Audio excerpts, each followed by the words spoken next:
Here's the secret most leaders love to hide. There's something most leaders will never say out loud. They don't feel confident. They don't feel ready. And they don't always feel like they belong in a role. They look strong. They sound decisive, but inside they're questioning themselves. They wonder, am I actually good at this? What if I mess up? What if they realize I don't know everything? This is called self-doubt. And when it sticks around long enough, it becomes an imposter syndrome. Today, we're talking about how this shows up in leadership and how it quietly destroys clarity, confidence, and the results you're looking for. What self-doubt really looks like in leaders? Self-doubt doesn't always look like fear. Sometimes it looks like overthinking, hesitation, constant second guessing, avoiding decisions, asking for approval too often. Leaders with self-doubt don't always say, I'm not confident. They say, let me think about it. I'll circle back. Let's wait and see. Now, let me simply explain what imposter syndrome really is. Imposter syndrome is the belief that you're not as capable as people think you are. You don't deserve the role, or you'll eventually be exposed, even when evidence says otherwise. You get promoted, you get results, you get praised. And instead of owning it, you think, they don't really know me. I just got lucky. They'll find out. That mindset doesn't keep you humble. It keeps you stuck. Now, why leaders don't talk about this? Great question. Leaders don't talk about self-doubt because they think it makes them look weak. It lowers their credibility. It threatens authority. So they hide it. They put on this confidence. They stay busy. They avoid slowing down long enough to face it. But here's the truth. Unspoken doubt doesn't disappear. It's going to leak. It shows up in hesitation, mixed messages, inconsistency, lack of follow through, and your team actually feels it, even if they can't name it. So let me go over how self-doubt affects decision making. Leadership requires decisions, not perfect ones, just the clear ones. Self-doubt makes leaders delay decisions, overanalyze simple choices, change directions too often, and look for certainty that doesn't really exist.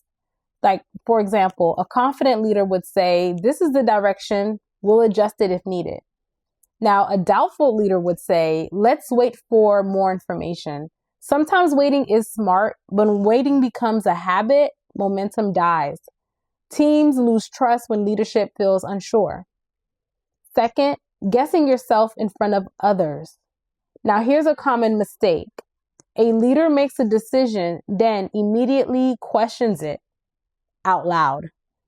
They say, I'm not sure if this is right. We might change this. Let me know what you think if this is wrong. You can be open to feedback without sounding unsure. Clarity builds confidence. Uncertainty spreads anxiety. Now, self-doubt versus self-awareness. Let's be clear about it.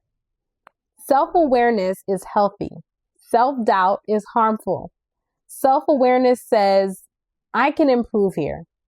Self-doubt says, I'm not good enough to lead. One leads to growth, the other leads to paralysis. Strong leaders reflect, weak leaders retreat. Now, where does self-doubt comes from? I'm glad you asked that. Self-doubt often comes from new roles, increased responsibility, high expectations, past mistakes, comparing yourself to others. The list goes on and on. Leadership stretches people. That's discomfort is normal. Experience doesn't erase the doubt, but discipline does. What disciplined leaders do differently, disciplined leaders still feel the doubt. The difference is they don't let it lead them. They separate feelings from facts. They make decisions anyway, learn as they go, and adjust without shame. They don't wait to feel confident. They act, and confidence follows. Confidence is built after action, not before it. So, practical ways to lead through doubt: Let's break it down. Here's how to handle self-doubt without letting it control you. You decide, then you stand by it. You change the course later, but don't wobble publicly. Stop comparing. You don't need to lead like anyone else. You need to lead effectively. Ask for feedback, not permission.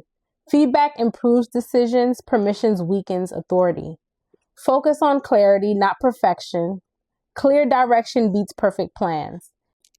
And always remember why you're here. You didn't end up in the leadership by accident.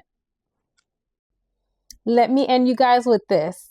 Self-doubt doesn't mean you're unqualified. It means you care. But leadership is not about how you feel. It's about how you show up.